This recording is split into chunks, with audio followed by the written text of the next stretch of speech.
Salamat po sa mga taong nagbabahagi ng salita ng Diyos sa social media.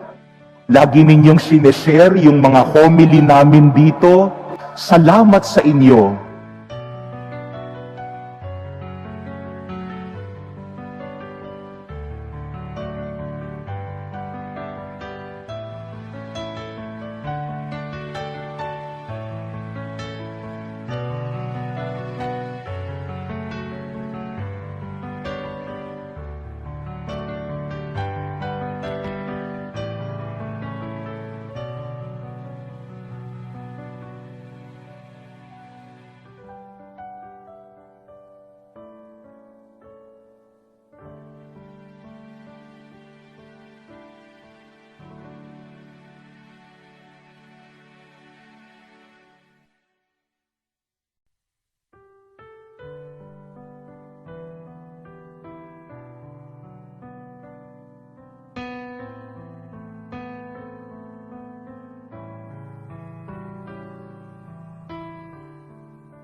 My dear brothers and sisters, in the battle between good and evil, we know that goodness always wins.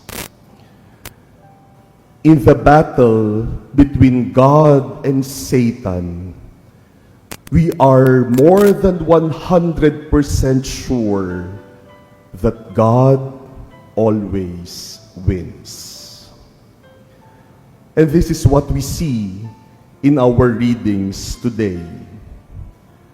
In our first reading, we heard how Judas Maccabeus and the Israelites triumphed over the pagan Greeks who made them suffer a lot.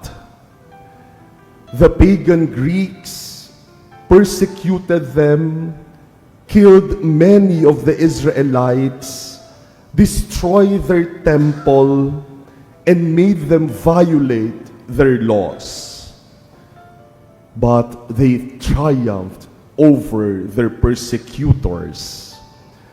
And Judas and his brothers said in our first reading today, "Now that our enemies have been crushed, let us go up to Jerusalem to purify the temple, to rebuild the temple, and to rededicate it."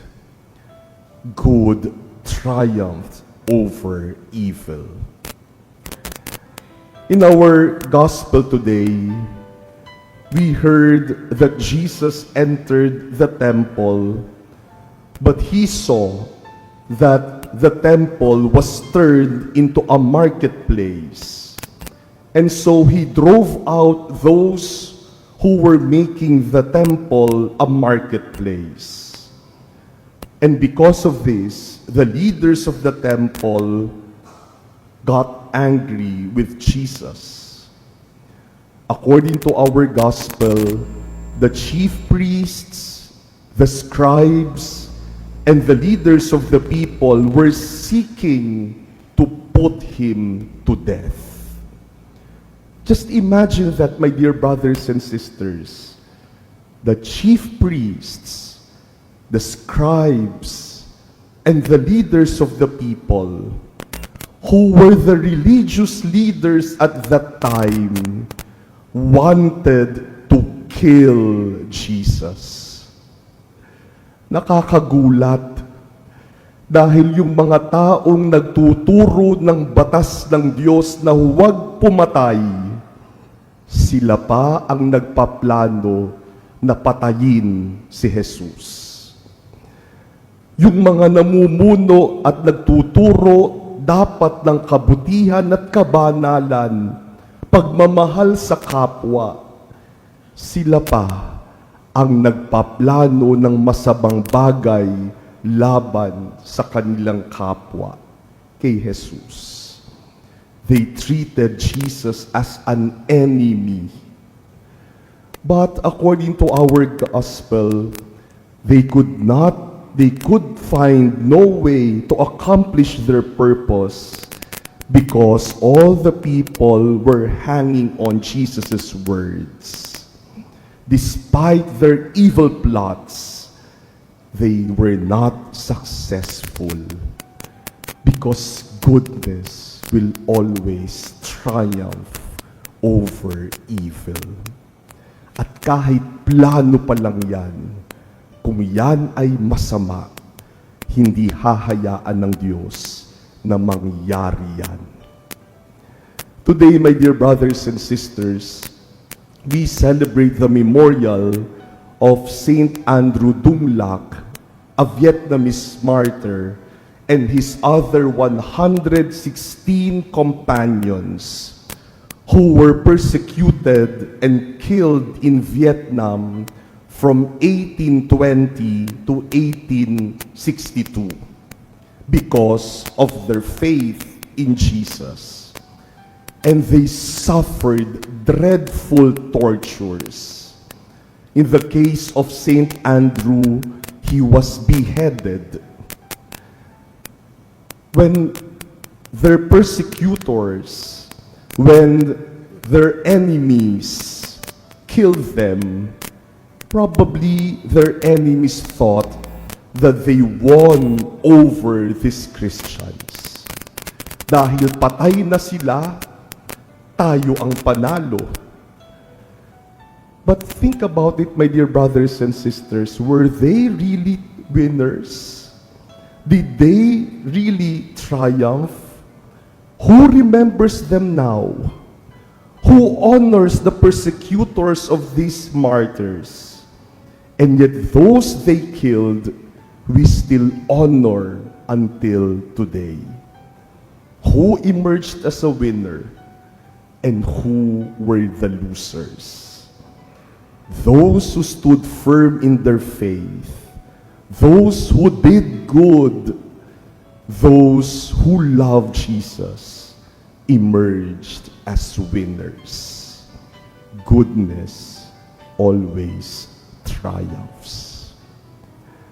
My dear brothers and sisters, in our life, there will always be people who will plot evil things against us. And probably there are also times when we plot evil things, we think of evil things against our neighbors. In our life, there will always be situations and experiences where evil seems to triumph, where evil seems to have the upper hand. May mga pagkakataon talaga na parang namamayani ang kasamaan at parang natatalo ang kabutihan. May mga pagkakataon talaga na parang ang masama ang nagwawagi at natatalo ang mabuti.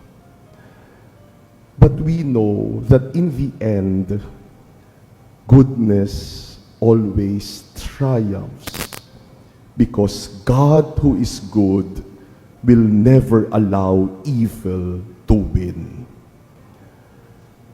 Kaya kung ang Diyos ang palaging nagwawagi sa huli, bakit tayo sa kaaway kumakampi?